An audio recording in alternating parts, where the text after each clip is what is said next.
Well done. Manuel?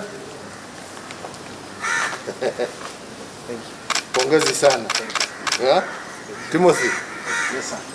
If we win by playing clean and by playing fair, that is not only good for you, but it is also important for our sports. I'd rather lose by being clean and fair than win by being unclean and unfair. Sindio hiyo?